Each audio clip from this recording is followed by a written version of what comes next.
Hi everybody, welcome to another episode of Shaky Sports Journeys. You must be bored of hearing me say that, but that is the introduction. I might think of something a bit slicker in the future. Another great guest today, somebody who I have connected with only in recent times through social media and been really impressed by. I'm joined today by Doctor, Squash Guru, and first ever female president of Cricket Scotland, which I think is amazing. Sue Strachan, how are you? Good morning. I am very well, thank you, Kazim. And yourself? Black Friday, happy Friday. It's not raining outside. I wish I had that sky background of yours. You'll need to tell me how we get that. That looks lovely. But no, very well, thank you. I'm pretending I'm out there in a cricket field somewhere in the summer. Barbados. Could be the. I see there's a bit of grey cloud there, which doesn't give us a false illusion. Then you are Scottish, so you need to have a little bit of grey cloud in there. Yeah, but you'll notice the blue sky is over my head. Very much so. No, it looks great. I love it. So Sue, you've been busy. Yes. You were speaking, I believe, at the Scottish Women's Awards. Yeah, I had the honour of being one of the two interviews at the Scottish Women in Sports Sportswomen of the Year's Award ceremony last night, and it's a big evening where we all get together and you sit in that room and you look around you and you see such a lot of inspiring women involved in sport, either playing, participating, facilitating, officiating, organising. But generally the energy in the room is just amazing, and I always come away completely inspired by it. So it was a little bit different this year. We were online, but I would encourage anybody to go on to Scottish Women in Sport on the YouTube and watch the video of the awards. Some amazing young athletes, and Laura Muir, Sportswoman of the Year, absolutely fully deserved.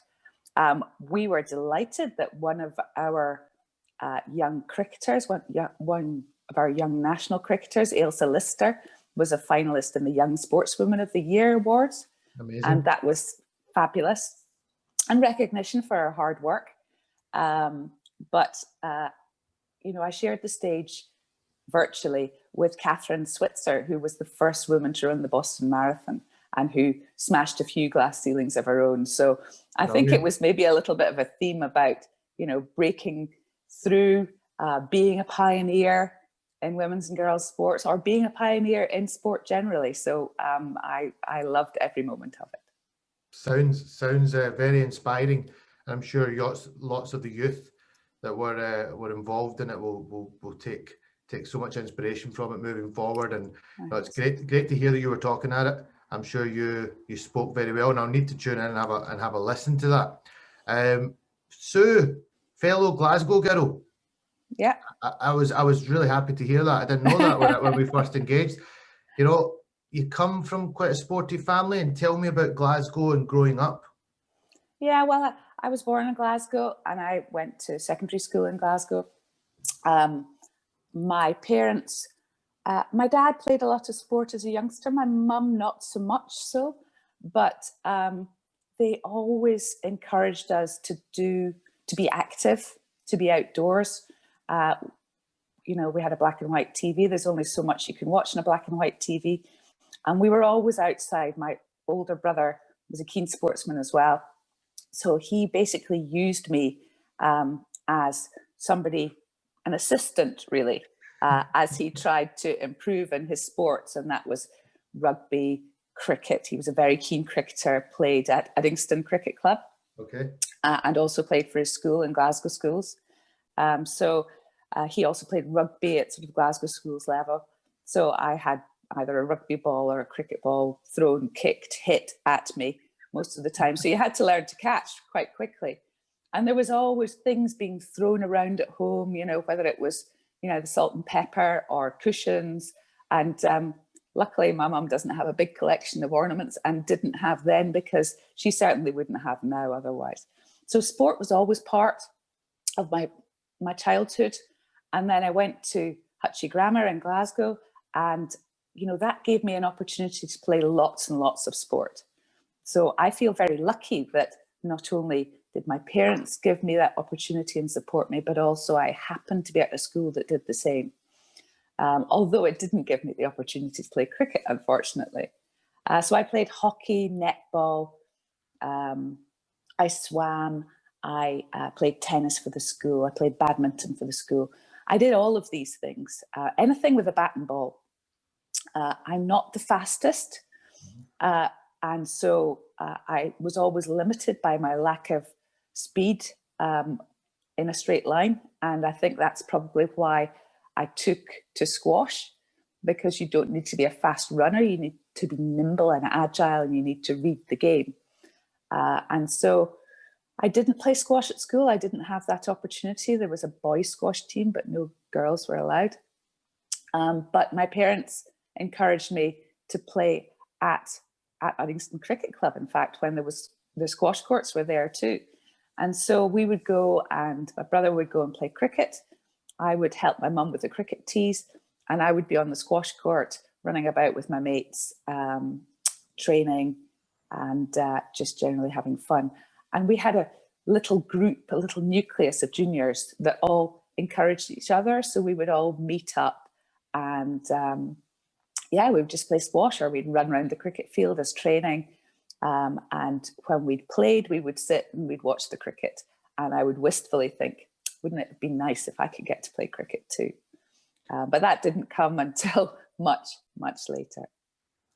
Bit of a theme there, and what you mentioned. You mentioned two sports.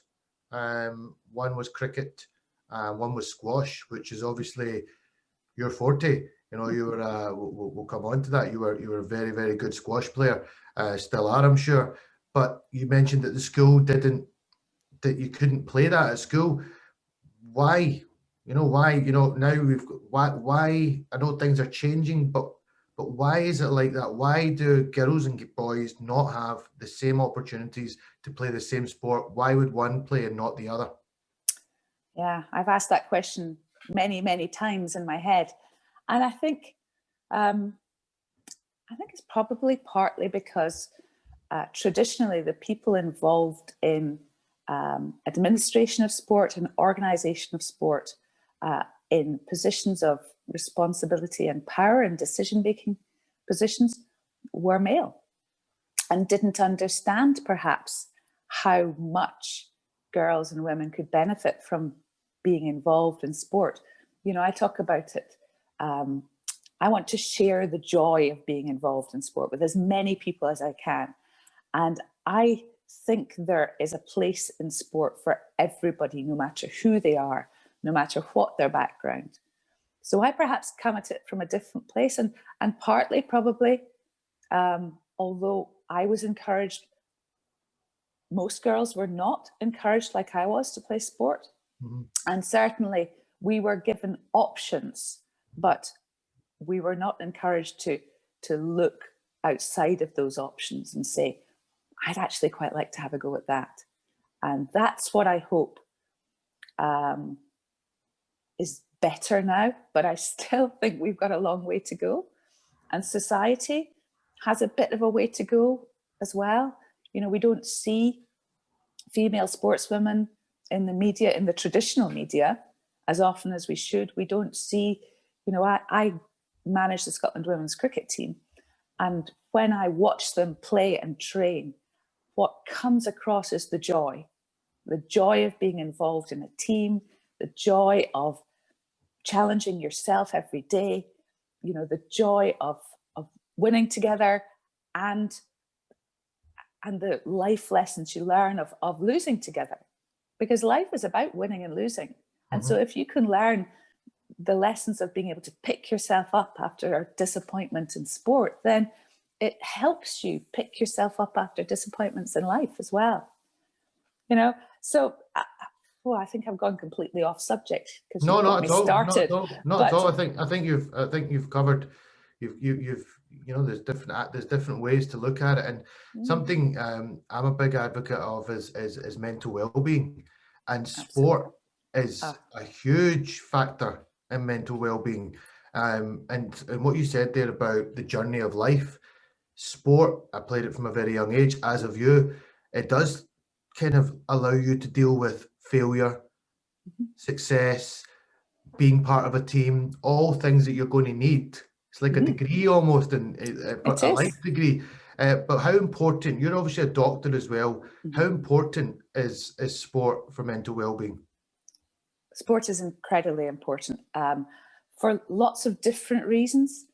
So physical activity and, what it does when you're active for your body is incredibly important.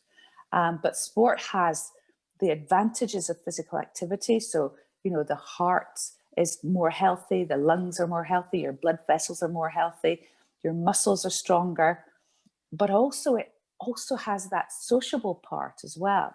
So going to the gym can do some of that for you, but being involved in sport has so much more. Human beings are social creatures. As we are finding out during this difficult time with coronavirus, when we aren't able to get together in groups, we really feel that in our mental health. And for example, in March, when coronavirus hit, and I was, I work in a hospital, so I was working hard.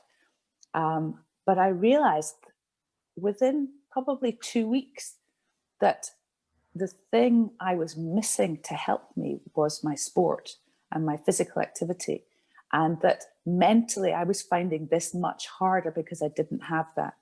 So I had to find ways of being active, which I managed to do. I started cycling to work.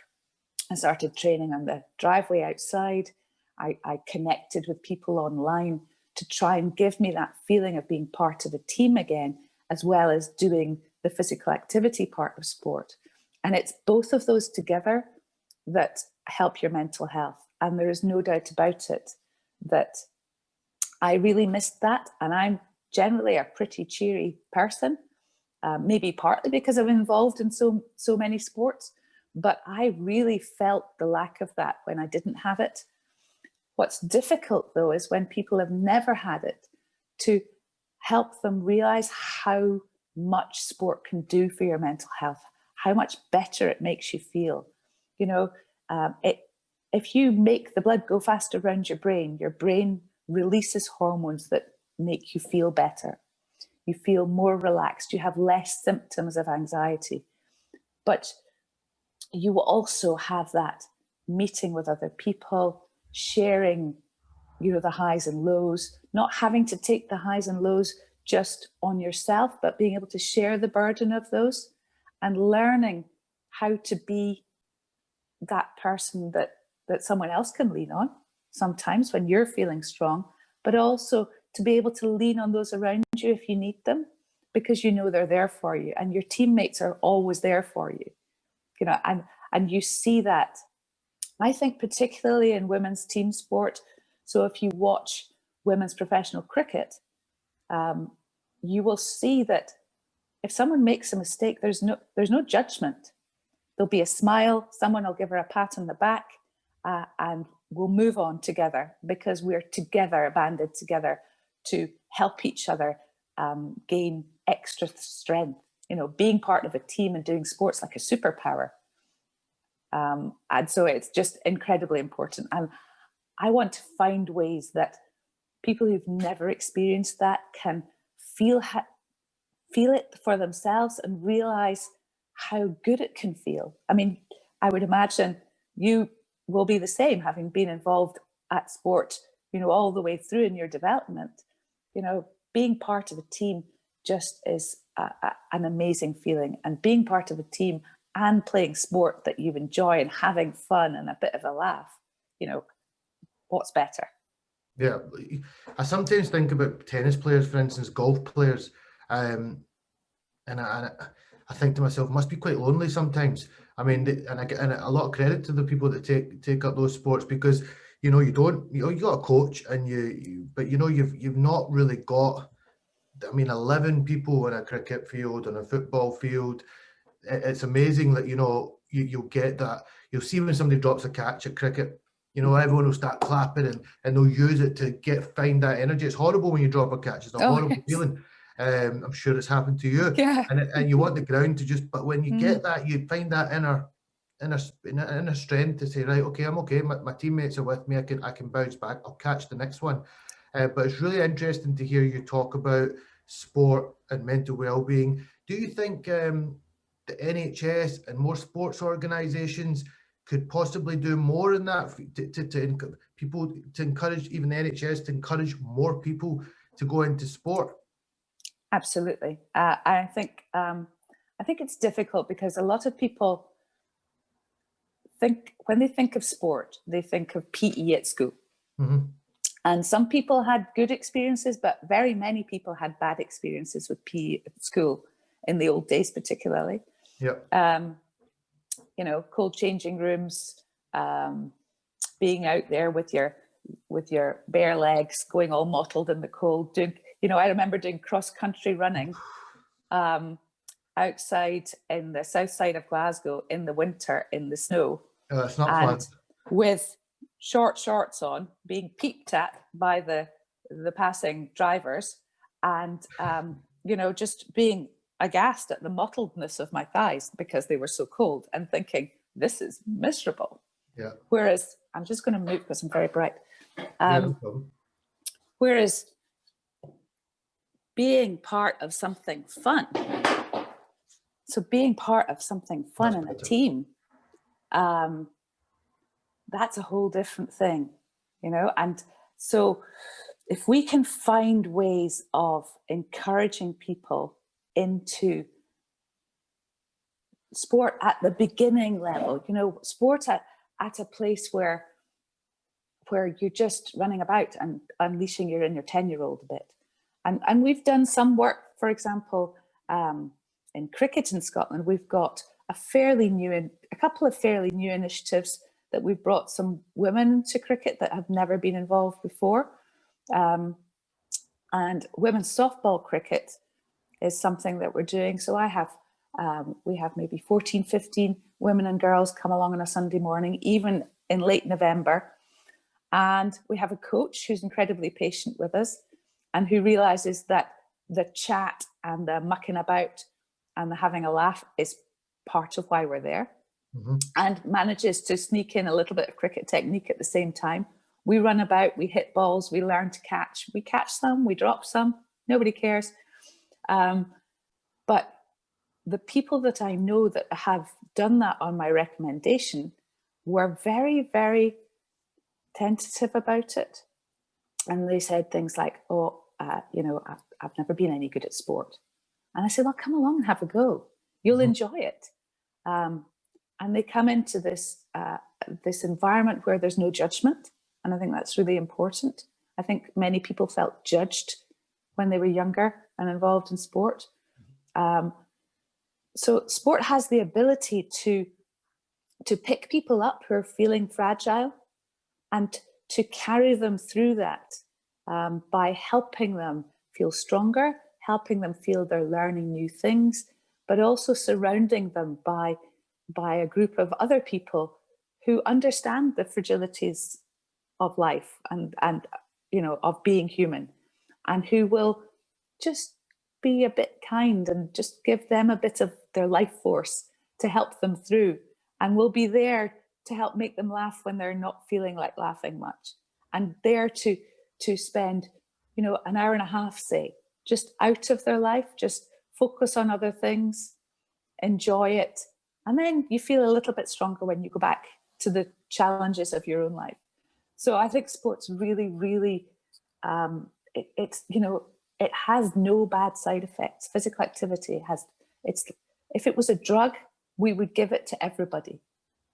But it's better than a drug because it has no bad side effects. All drugs have. I don't know the old back on a cricket field, but I think that's just an age thing, isn't it? So it comes to us all. But actually, it's funny I say that. That tends to get worse when I get less active. You know, the back. So you're absolutely right. You need to be training the muscles and being active, and things will be better for you. And it doesn't matter how old you are. There's something in sport for you. You know, so that's one of the things being involved in cricket. I keep coming back to cricket, but I see that there's so many different forms of the game that we actually have a form of the game that I think suits everyone and anyone, particularly with the new things that have been developed for women. But I would also like to see some of those new things being available to the guys as well. You know, we have lots of children's programs. We have, as I say, these women's programs coming through. We don't yet have many clubs who deliver beginners cricket in beginner type formats and fun formats for men yet, but I think that's coming, and I think that's somewhere that we could certainly do some more work and develop. I think, you know, there is no doubt about it. We all need to be active. We all feel better if we're active. We all have difficult lives. You know, we all have our own pressures, and most of us don't have much time. So the other thing is trying to deliver, trying to find places in sport that you can come to for an hour and a half, a couple of hours of a summer evening, and do something that's fun, that boosts your mental health, that gives you the activity and makes your physical health better, makes you feel stronger, and makes you feel better when you leave. And I think that's where sport needs to fit. And then people who find the love of sport as youngsters and want to progress through that sport to high level, that opportunity has to be there for them as well. And they have to be encouraged to do that. But it's not all about that. That's just one part of the big picture. And the biggest part of the picture is, as you say, the health benefits of being involved in sport. There's an initiative we spoke about briefly when we chatted on the phone before this, and you'd mentioned to me that there's getting parents involved. Now, I've seen too often, and I think back to my mum and dad spent a hell of a lot of time at cricket grounds, like insane how much time they spent at cricket grounds. They were never encouraged to partake in what was taking place. How do we come? Is there things that you're working on that we could see across the board? And I'm, you know, for all sports, I think this would be great, where kids are coming down for their cricket training or whatever sport it may be, and the parents are being taken to the side, mums and dads, to be put through their paces. Yes, well, we were talking about Cricket particularly. So Cricket is a program that has been developed within Cricket Scotland. Rosie Ryan, who's the girls and women's cricket development manager, she headed up this program, and it's now probably going to go global. I think it won a Scottish Women in Sport Innovation Award, but it's also won an ICC, that's the International Cricket Council Innovation Award too. Okay. So it's globally recognised as a program, which Cricket, it's HIIT, which is high intensity interval training. And many women particularly will understand high intensity interval training as something that they are encouraged to do for their health and well-being, but usually you end up doing it either inside in a gym or in your own home. And it can be quite a lonely thing, HIIT. And, you know, I certainly am much more likely to keep doing something if it's fun as well as doing me good. So what we did was we thought we could link the two together, this high intensity interval training, but also some cricket moves. So we can sort of by stealth teach people cricket, the basics, yes, but teach people that it's fun to hit a ball with the bat as far as you can. It's fun to be able to catch a ball when somebody throws it at you, or, you know, what is it the guy in dodgeball said? If you can catch a wrench, you can catch a ball. Or if you can dodge a wrench, you can dodge a ball. So it's, you know, these are life skills, but they're great fun too. And so what we do in Dumfries certainly is when the junior cricket is on, we have our cricket program running at the same time. So if you're a new parent, you might sit and watch your child doing their junior cricket. And in the corner of your eye, you'll see us all on the far side of the cricket pitch doing cricket. And you'll see some of the parents, it's timed so it works in just with the same length of session as the youngsters' cricket. So the youngsters go do their training, we go do our cricket, and at the end everybody comes together and everybody's, you know, bright-eyed and smiling because they've done their exercise, and then they can go home. And they're not cold, because it's surprising even on a summer's evening how cold you get when you're just sitting watching. They're not bored, they're doing something good for them, it's their time. They don't need to get back in the car. You know, there are so many benefits of that.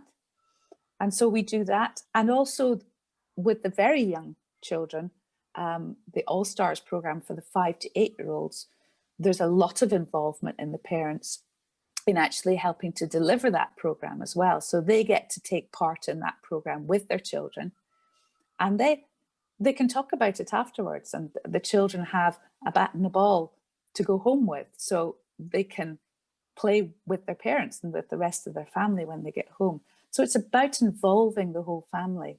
You know, there are places for people to volunteer, just little chunks of time, but there are also places for parents just to take part and just enjoy being part of this big family. You know, our cricket pitch on a Monday evening, we have a beautiful cricket pitch in Dumfries anyway. Beautiful, beautiful. But on a Monday evening, it is full. There's over 14s on the square. There's juniors in the nets. There's the All Stars cricket program, the 5 to 8-year-olds. And there's us lot doing our cricket with our music on, and on the far side beside the score hut.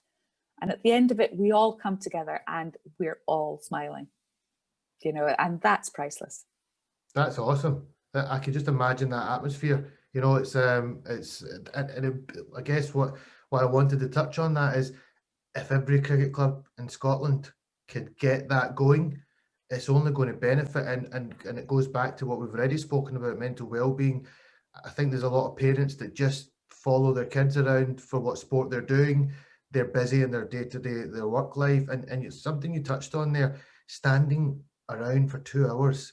I mean, I used to come out and my mum and dad would be like, you know, absolutely. Chittering. Yeah. And why not have been active? And like you said, it's kind of knocking over that barrow of, you need to be a certain standard or you can't do it. Doesn't matter. All standards, all people can take part, and I think it's a great initiative, and I look forward to seeing it rolling out to more clubs, and even across the board, not just cricket. Yeah, and it's the other thing that it does is it breaks that barrier of feeling that the cricket club isn't, or that cricket as a sport is an alien sport. So I think a lot of people just, the only cricket they've ever seen has been Test cricket on the television. Now, for cricketers, Test cricket is, you know, the ultimate test. But if you're a mum and you've never played sport before, then someone says cricket, you see blokes in white outfits standing around. You know, that's what you see. Yeah, exactly. Whereas if we can show people that actually cricket has that, but it also has all these other bits as well, then being part of the same sport as your children are is amazing. You know, I've said before that there are very few sports that you can play in the same team as your teenage children. I've managed to play, not very often, but, you know, evening T20 20 over cricket in a social league in the same team as my husband, my son, and my daughter. Oh, wow, that's amazing. You know, and that, you know, that's an experience that not many people get. And it's very, very special. Yeah. So being open to delivering lots of different forms of cricket, and for us at Cricket Scotland to support clubs to be able to do that and to maybe help them just make that first step, because the first step's obviously always the hardest step to considering how they might open up what they offer to families particularly. Then you can have the whole family involved. You know, my dad's 82. He used to play cricket. And I said to him, if we had walking cricket, Dad, you could maybe play walking cricket. And you could see that little glint in his eye, and he was thinking, maybe I could play walking cricket. I'm only 82, but I can, manage 18 holes in a golf course without any problem. Yeah. So there'll be grandparents, parents, children. This is something that we could do for the whole family, 5 to 85. How amazing would that be? And how vibrant would our cricket clubs be if we could do that? We can pick our cricket clubs up, some of whom are struggling. If we can manage to help them open up opportunities for people to come and be involved. And I know it's difficult because volunteers are so hard to come by. But if you can gradually grow the volunteers and they just have one little bit to do, instead of the volunteers having huge numbers of jobs to do, then a little bit makes you feel part of something. And again, it's being part of a team. So I go and I'm a cricket activator. So I do the cricket, but then I'll go along to women's and girls softball, and I'm just one of the women and girls playing. And yeah, I might be able to help somebody as sort of like a bit of an assistant coach, but actually I'm not the coach. So I get to go and have my fun bit. And then I get to be able to share the joy with other people. So in my head, I see cricket clubs as, because we are now able to deliver all these different things and we are keen to support them to do this, as being places where families can come and enjoy physical activity, sport, community all together. And out of that, we have a bigger community, a happier community, a more diverse community. And then through that, we have more children being involved in cricket, more young athletes choosing cricket.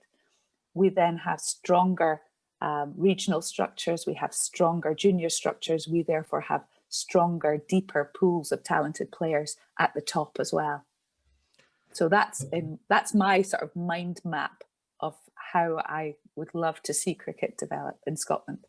I love it. And to all the cricket clubs out there, I'm sure there'll be quite a few that tune in to listen to you. And I think it's hopefully there'll be some interest in this off the back of it. And ideally, every cricket club to be using an initiative like this, I think would be wonderful. Something else I wanted to touch on. So, studies in sport. Now, you're a perfect advert for that, because you've done both. You've studied at a very high level to become a doctor, but you also played sport. Squash was your sport. You played it at a very good level, to the point, you could have gone professional with it. Mm-hmm.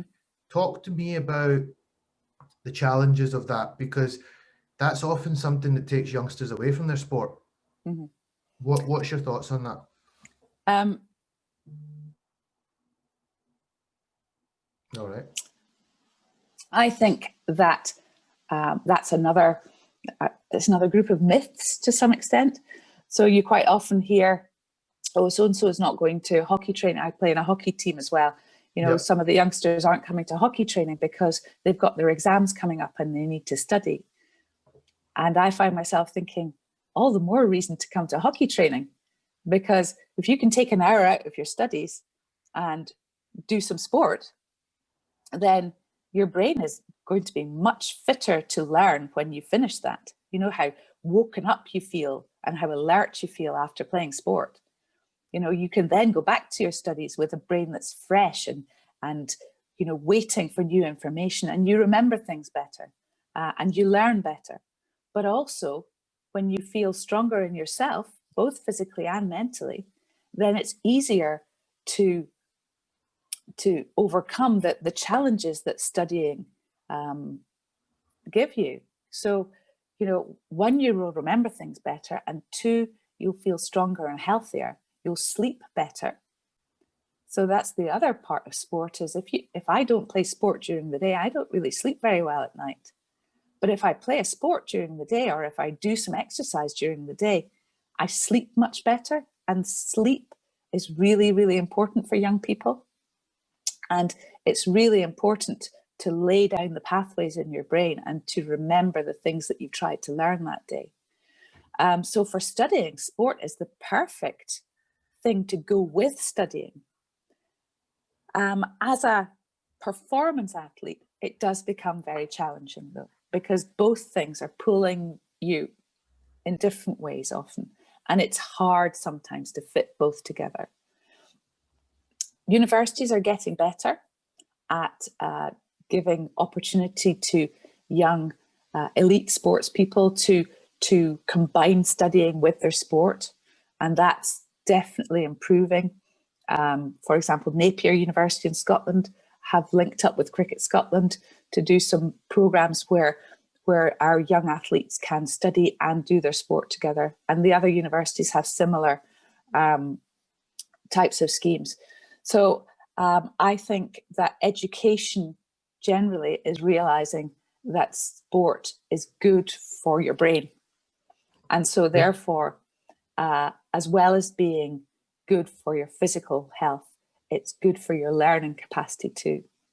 So if we can manage to continue those relationships with education, to help encourage education to mesh the two together better than perhaps it has in the past, then perhaps people won't have the sort of decision I had to make at university, which was, do I play elite sport or do I study to be a doctor? I think times have changed, and I think now I could probably do both. But in those days, I just couldn't. It was impossible. And, you know, it's one of those sliding doors moments. You always wonder, what if? I wonder. I don't have any regrets about having chosen to be a doctor, but it would have been nice to know how far I could have gone with my sport. And I hope our young cricketers and other young sports people now maybe don't have that decision to make. They can do both.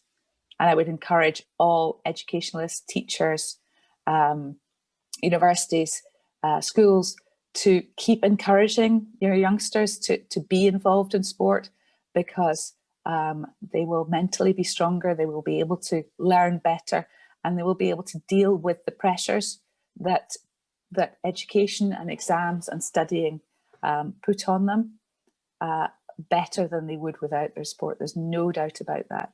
It gives you, you know, resilience is an overused and misused word, but it makes you stronger being involved in sport for lots and lots of reasons. So really important to be able to do both. And it will make you remember things better. That's the thing to tell parents. Remember, they will remember their studying better. They can drop out, you know, watching a soap opera on the TV. You know, that might take the same length of time as going to cricket practice for an hour. You know, which is better for them and which is better for their studies and their education? It's definitely going and playing cricket. Yeah, not EastEnders or Coronation Street. Definitely going out and being active. And computer games and stuff like that. I mean, I think there's got to be a balance there. I mean, my childhood is very much like your childhood, where it was just outdoors all the time. Whereas I don't think you see as many kids out and about playing as much anywhere near as what you used to. So, you know, that's really powerful. And it's something you said there that really resonated with me. And it used to frustrate me, because I always made sure, I battled with my parents to make sure that I got to still play my sport during exams. Maybe it cost me some results, because it probably didn't. It probably did. I'm going to have to put my hands up. You know, my mum would send me upstairs to do my studies, and I would manage to be watching some cricket. Watching cricket might have done, yeah. So that wouldn't have helped. But you know, there was times where players would be, you know, you would get a message from somebody saying, "I'm out of the game for 2 or 3 months. I've got my exams." And you would think, well, it's only like 2 evenings a week that we meet on a Friday for a game, and you've got Monday night training. You've got all that other time. Can't you just manage things a bit better? And I think it comes from the parents as well. And I think your explanations there, I hope gets out there to as many people as possible, because I think it will make parents think about that in a slightly different way. Because the old mentality is very much, it's exam time, forget everything. Whereas sport, as you say, will only help the brain. Cricket in Scotland, we've talked about it quite a bit. You're the president of Cricket Scotland, which is, you know, quite a prestige position. Girl power as well, which is coming forward, which is good to see. Very inspiring for the next generation. what do your duties entail? What are your goals? What are you wanting to achieve in this role? Well, I think I'm probably a slightly different president than previous presidents, not only in the fact that I'm female and all the previous presidents have been male, but I think generally the president of Cricket Scotland has been an honour bestowed on people who are involved in the game, who are involved at club level, but who've also been often international cricketers themselves, played for Scotland, you know, maybe been top run scorer or top wicket taker. And so perhaps it was more of a sort of ceremonial role to some extent. You also chair the board of Cricket Scotland Holdings Limited, which is the Game of Cricket board. And so part of your job is to get together with the other directors of the board to try and work out where we should go next, what direction the organisation should go in, what we think is a priority from those of us who represent different parts of the game. So there's discussion about that in the board, and you chair that board and you sit on the other board as a representative of the game in the business board, really. Mm-hmm. So you do that, but that didn't seem to be quite enough for me. And I don't think that I was elected just to do that. I hope I wasn't anyway, mm-hmm. Because what I want to do, I want to make a difference. You know, it's a huge honor. There is no doubt about that. And it was a complete shock out of the blue thing when somebody phoned me and said, would you mind if we nominated you? And then people voted for me as well. You know, so what a huge honor, but what a huge responsibility. Yep. So I want to make a difference. And I think the biggest difference that I can make is to encourage us as a whole community to open ourselves up and to make sure that we open up the opportunities within our community to as many different people from as many different backgrounds as possible. And to look at really just saying, you may not have felt welcome in the past. And it may not have been because people weren't welcome in the past, but they just didn't feel they were.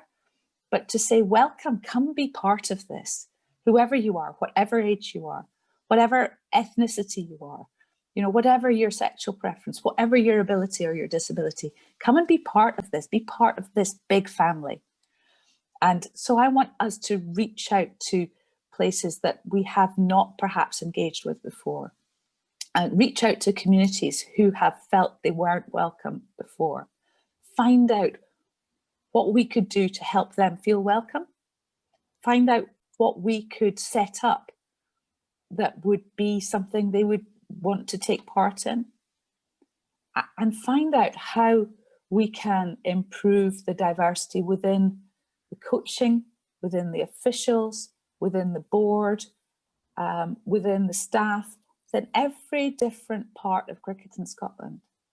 Let's try and be representative of the population of Scotland. Let's try and be diverse, because if you have diversity within all of that, either within the forms of cricket that you offer or the people involved or the communities you reach out to, then you are by definition going to make better decisions.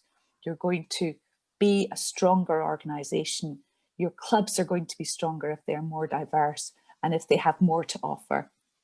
And then, you know, being involved as part of that big family will be more enriching than it's ever been before. So that's sort of what I see as my role during the time that I'm president. We've not had it easy though. I mean, that's a lot of really positive stuff, and I really like what you're saying. But there's just this little thing called the coronavirus, which I'm imagining has impacted a lot of your plans, as it has for a lot of people. I don't know, anything they're trying to do in life. When does your role start, and when does it you know, I'm not saying come to an end, but when is your kind of period until? Yeah, well, it should have. I became president-elect in April of 2019. And you have a year as president-elect to sort of learn the ropes. And then the AGM in April is when you should start your presidency. But of course, it was postponed till August, the end of August. So I was sort of on the blocks, ready to go. And I've had to wait. But, you know, that's not the worst thing that's happened to anybody during this epidemic. And so, yes, I have waited. And I have tried as president-elect to do some things and to get a bit more involved and to prepare for the time I would become president. I now only have 18 months from the end of August. So I have till April 2022 as president, and then I have a year as past president. So I've got a lot to do in that time.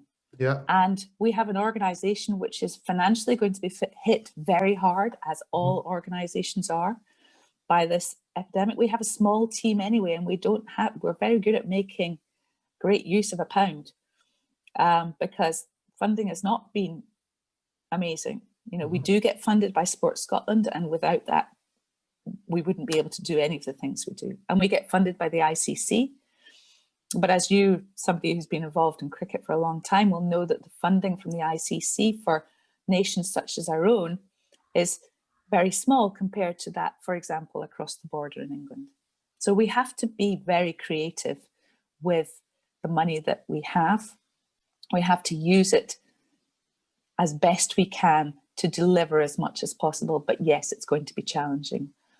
There were some redundancies in the office in Cricket Scotland during the summer because of the financial situation. And that, for a small team, has been very, very hard for everybody.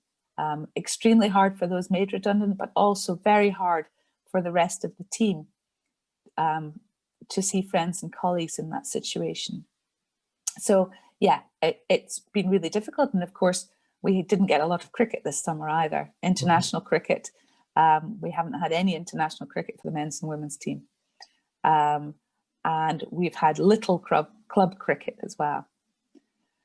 But, you know, it is what it is. We have to cut our cloth.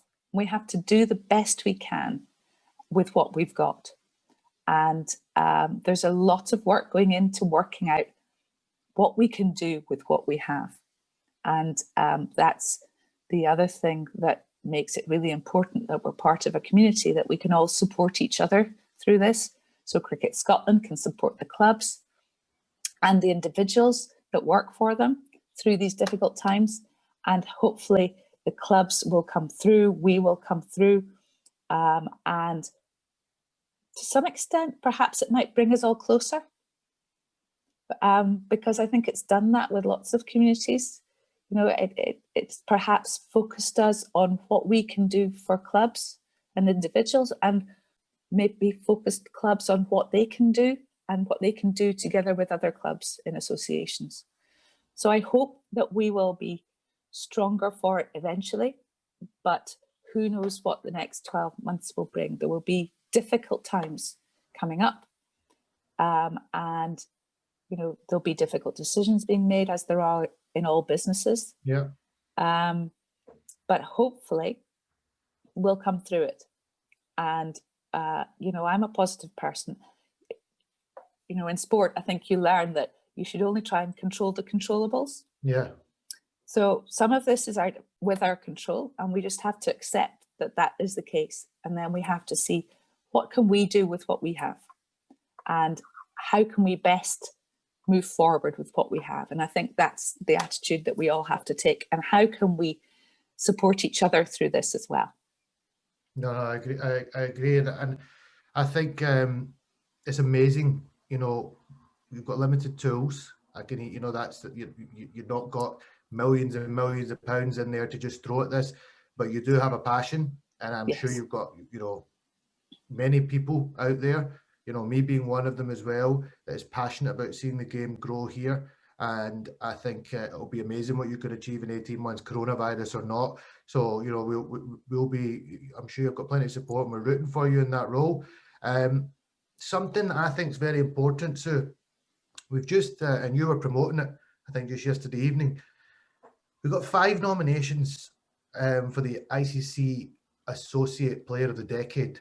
3 of which are guys, 2 of which are sisters, not only girls, 2 sisters, which is amazing. And I'm hopeful to be getting these sisters on in 2021. I mean, I'm in awe of these 2. You know, everywhere I look, I just hear about the Bright sisters, and I think it's fantastic. It's a fantastic advert for cricket in general, but girls out there to see that, look, there is a route here in Scotland if you really want it bad enough. Yeah. But then you've got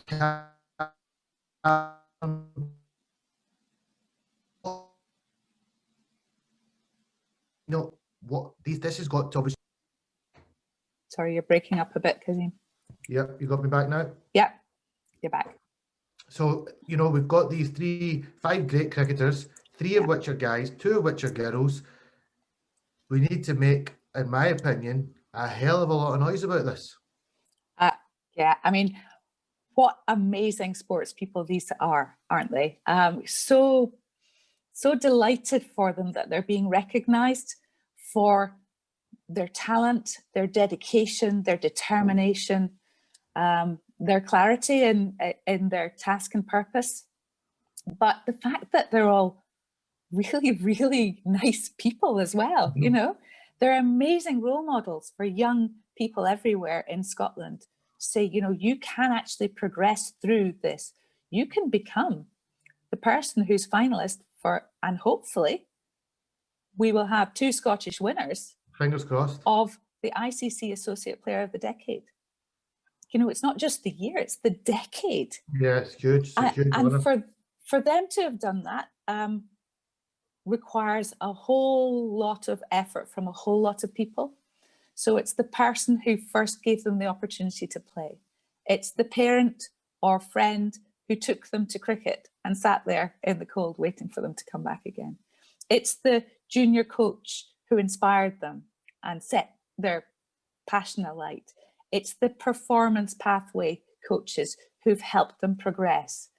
It's the national governing body who's given them the opportunity.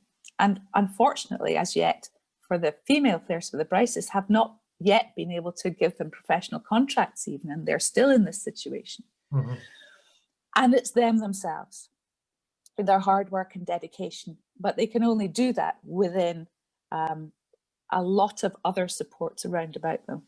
So there are so many people for whom this award, for any of these 5, will be reward for hard work, determination, effort, support, you know, whether it's been financial or whether it's been time. And I think, you know, for the cricketing community in Scotland to have 5 people shortlisted for this is just incredible. And it shows that you can do this if you really want it.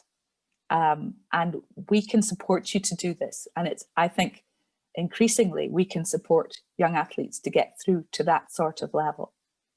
And then, you know, who knows, tomorrow the world. The Bryces, for example, are 23 and 20. Oof, just very young. You know? And because they're such great athletes, and because they work so hard at their sport, they're fit, they're healthy, you know, they're both at university studying at the same time. They're smart girls, but they're just lovely girls. They're great role models, you know.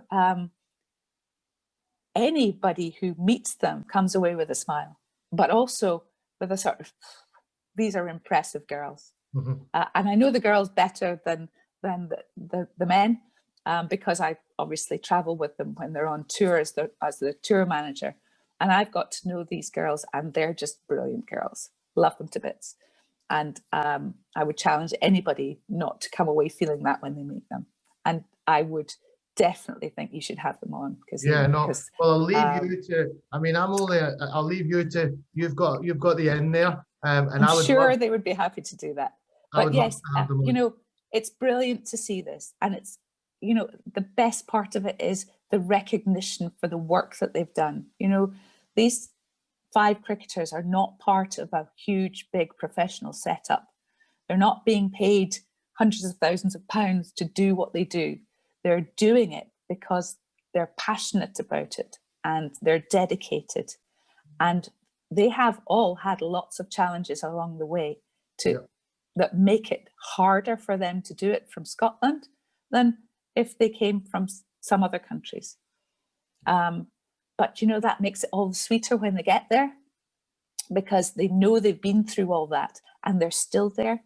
So I would encourage anybody who even considers a career in cricket to get a chance to speak to any of these individuals and listen to their passion and their dedication, and model yourself on their approach to cricket. Anybody who went to that Scotland v England game and sat in the crowd as the Scotland men beat England men in the Grange in Edinburgh a couple of years ago, and watched our players step up to the mark and step up to the challenge and embrace the challenge and win, that what an inspiring bunch of people they are.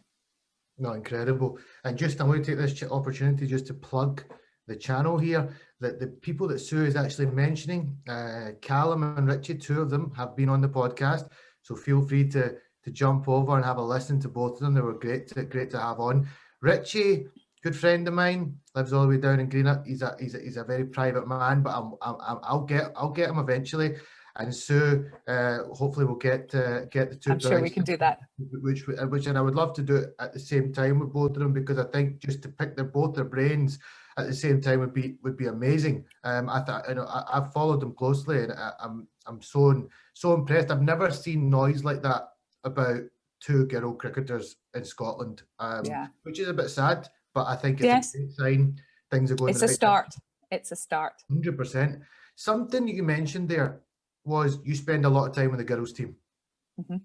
So how much time are you spending with the guys team? Because you're the president of Cricket Scotland, and I think it's important that you get quite a lot of time with the guys as well. Really get, I'm sure you do know them all quite well personally, but is it encouraged, or is it something you're looking to do to kind of get more time with them? Because I think more time with them would bringing both of it to get both parties together a little bit more will benefit things moving forward. Well, obviously this summer has been different. Yeah. So we haven't been encouraged to get together with anybody really. Yeah, I understand. Yeah. But I'm hoping that next year I might actually get a chance to get to know the men who play in the Scotland men's team. Yeah. Probably won't get to know them as well as I know the Scotland women's team because of my role as tour manager with them.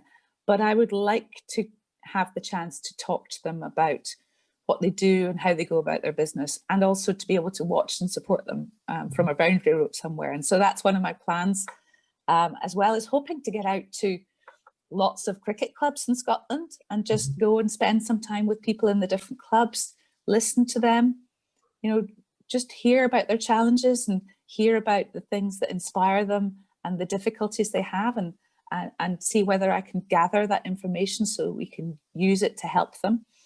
But it's the same with the male and female players. And in fact, I've just invited to our next board meeting, one of the male and one of the female players, they have to pick who, to come and tell the board members just a little bit about the day in the life of one of our national players, and get a chance for the board members to ask them questions and for them to ask the board members questions as well, to hopefully to try and bring us all together.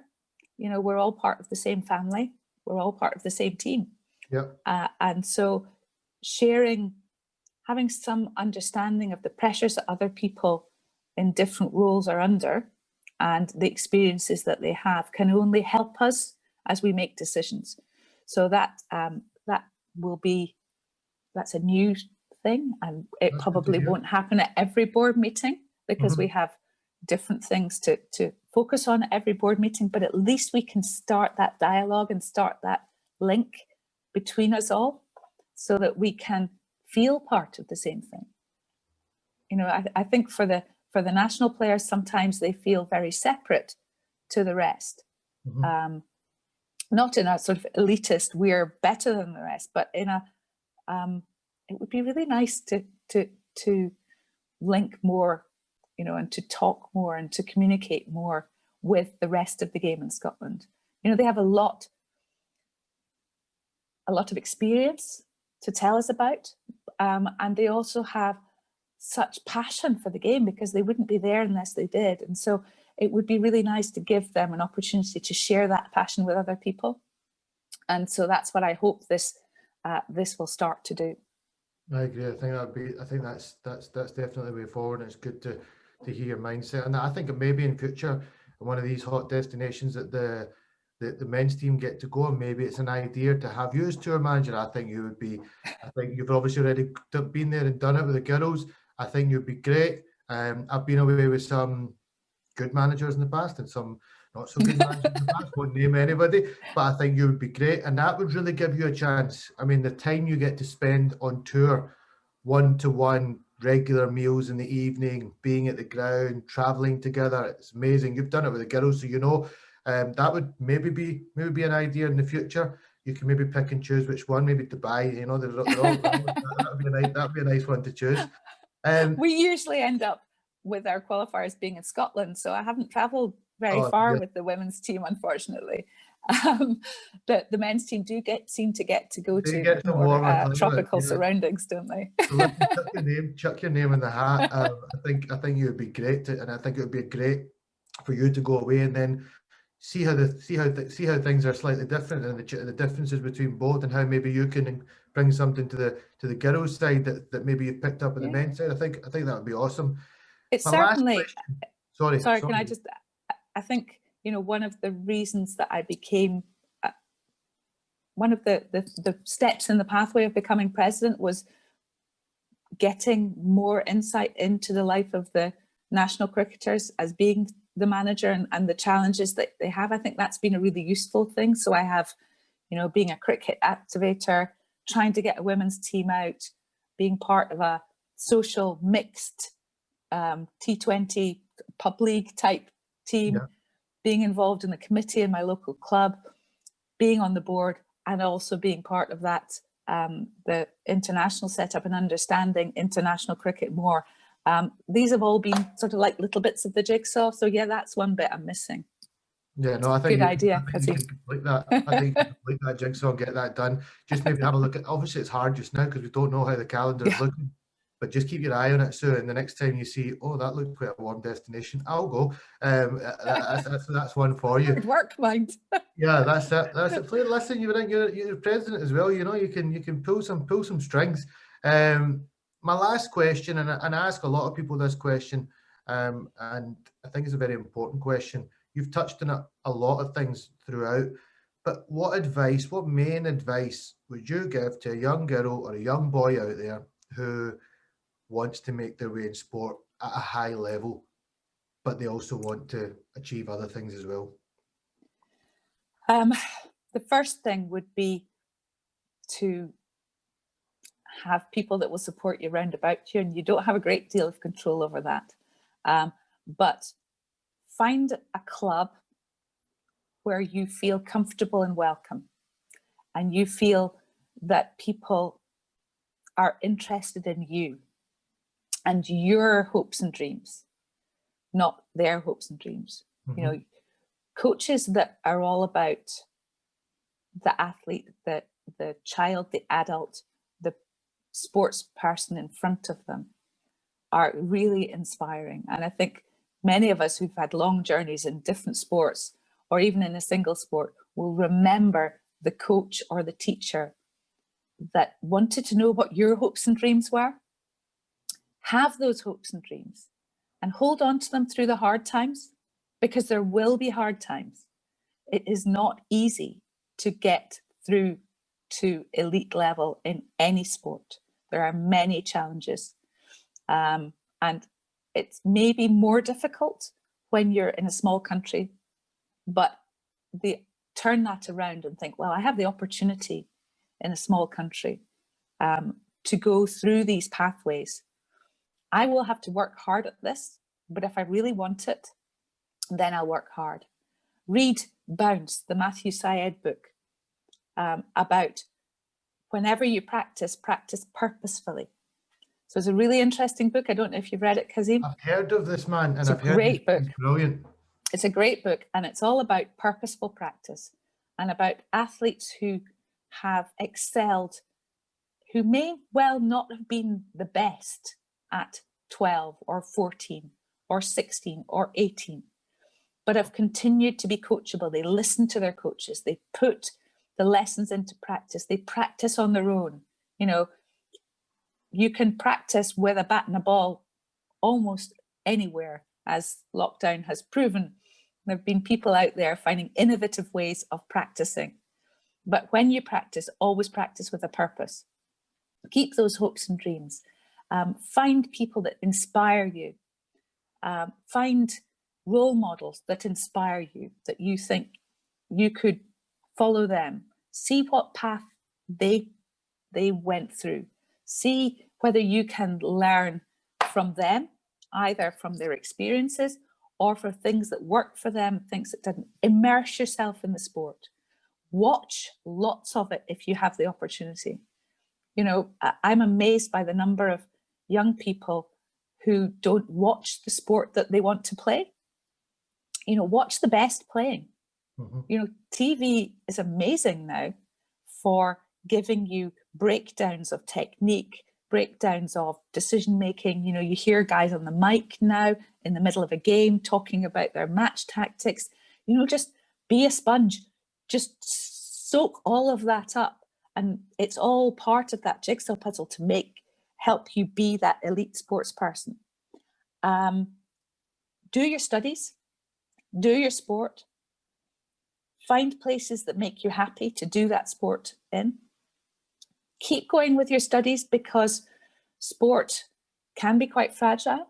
Mm-hmm. And it may be that you will never get through to elite level, but you can enjoy the journey to whatever level you get to. And you will always get loads of life skills from that involvement as well. So at the same time, keep your studies going, keep your mind open to opportunity.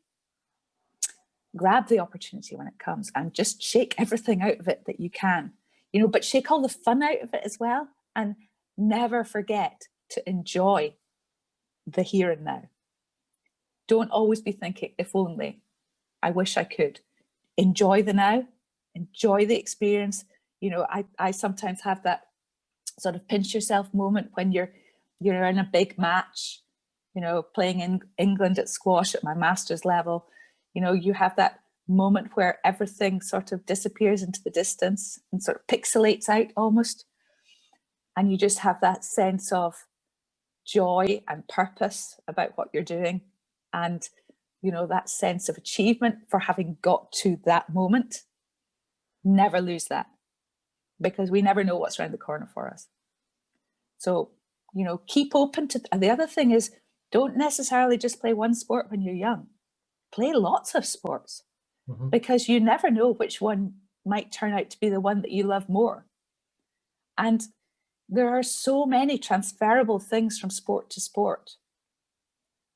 You know, that you know, some people will be particularly good team players. Some people will be particularly good on their own. Some people will start off in one sport and then actually find that they love this other sport that they're just starting much better. If you're a hockey player, you know, you can hit the ball, you can run, you can play a team game, you can do tactics. You might find that your love of hockey starts to drop. Well, why not try cricket? Or mm-hmm. vice versa.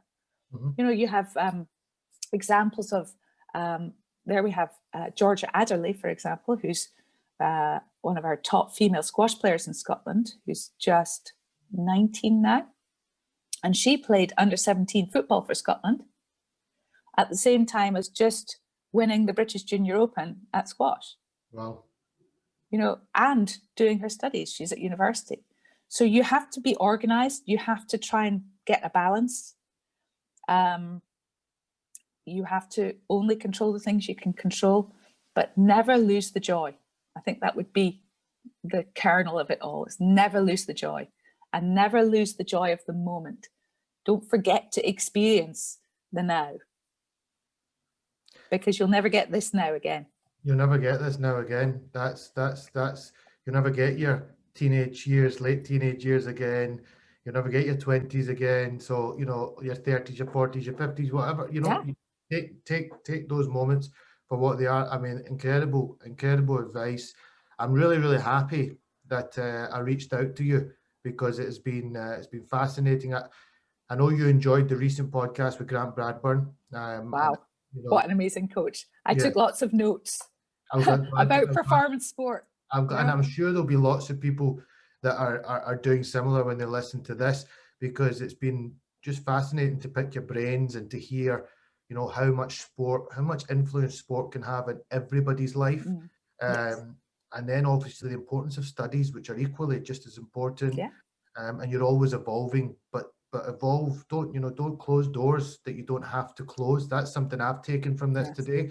You know, keep all the doors open, and you can do everything. You know, you can take on all different opportunities in a sensible manner, that you're not affecting your studies or not affecting your sport. Everything can still take place.